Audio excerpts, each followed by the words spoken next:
Bonsoir à tous, voici les principales informations de ce lundi 12 avril 2021.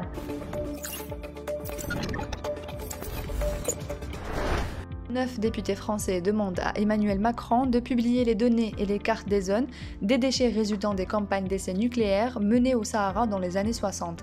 Les 9 députés français signataires d'une tribune publiée sur le site du journal du dimanche ont rappelé au chef de l'État français la couverture courant février du ciel d'une large partie de la France d'une teinte orangée créant une atmosphère particulière. Le sable du Sahara porté par les vents est à l'origine de ce phénomène. Cet épisode météorologique est venu une nouvelle fois rappeler que la France a laissé une empreinte radioactive indélébile au cœur du Sahara, ont-ils souligné. Un mouvement de grève a été enclenché ce lundi au niveau des bureaux d'Algérie Post à Alger. L'arrêt de travail a été déclenché dans la confusion du fait qu'aucun préavis de grève n'a été déposé, et ce, contrairement aux règles régissant les mouvements de contestation. La suspension de travail a été levée dès la mi-journée au niveau de la Grande Poste. Les épreuves d'éducation physique et sportive pour les candidats libres aux examens du BEM et du baccalauréat, session 2021, se dérouleront du 16 au 27 mai prochain, a indiqué ce lundi un communiqué de l'Office national des examens et concours. À l'occasion, l'ONEC a appelé tous les candidats libres concernés par ces épreuves à se rapprocher de la direction de l'éducation dont ils relèvent à partir du 25 avril courant en vue de retirer leur convocation. Pour rappel, les examens du baccalauréat se dérouleront du 20 au 24 juin, tandis que ceux du BEM se dérouleront du 15 au 17 juin.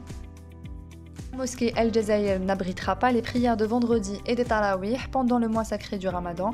C'est ce qu'a indiqué Youssef Belmehdi, ministre des Affaires religieuses et des Waqfs, sur les ondes de la radio nationale.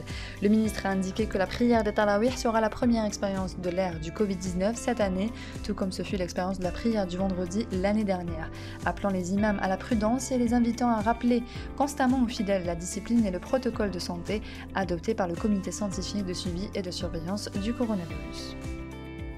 L'Iran a accusé ce lundi Israël d'être derrière l'attaque contre son usine d'enrichissement d'uranium de Natanz et a promis une vengeance au milieu d'efforts diplomatiques pour remettre sur les rails l'accord international de 2015 censé encadrer le programme nucléaire iranien. Il est encore trop tôt pour déterminer les dommages matériels causés par l'attaque, a déclaré ce lundi le porte-parole des affaires étrangères iranien Saïd Khatibzadeh en conférence de presse à Téhéran. Il faut inspecter chacune des centrifugeuses pour donner un bilan des dégâts.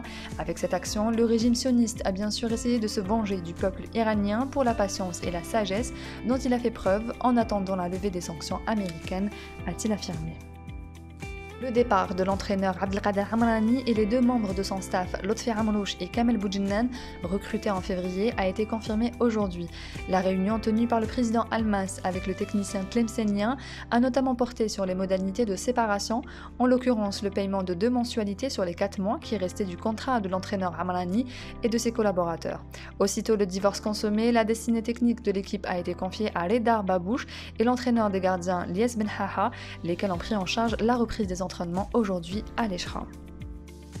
Le film d'El Algeria, leur Algérie, de la franco-algérienne Lina Soualem, a décroché le prix spécial du jury pour le concours des films longs-métrages au Festival du film arabe de Malmö, en Suède, dont la manifestation a été clôturée hier.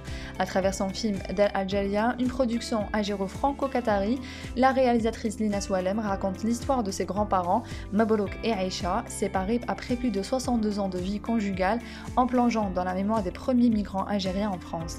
Créé en 2011, le festival de Malmö tend à créer des passerelles entre la culture arabe et les cultures occidentales à travers des films étant un langage visuel mondial. C'est la fin de ce journal, merci de l'avoir suivi. On se retrouve demain à la même heure sur notre page Facebook. N'hésitez pas à nous suivre sur nos réseaux sociaux qui s'affichent juste en bas de votre écran.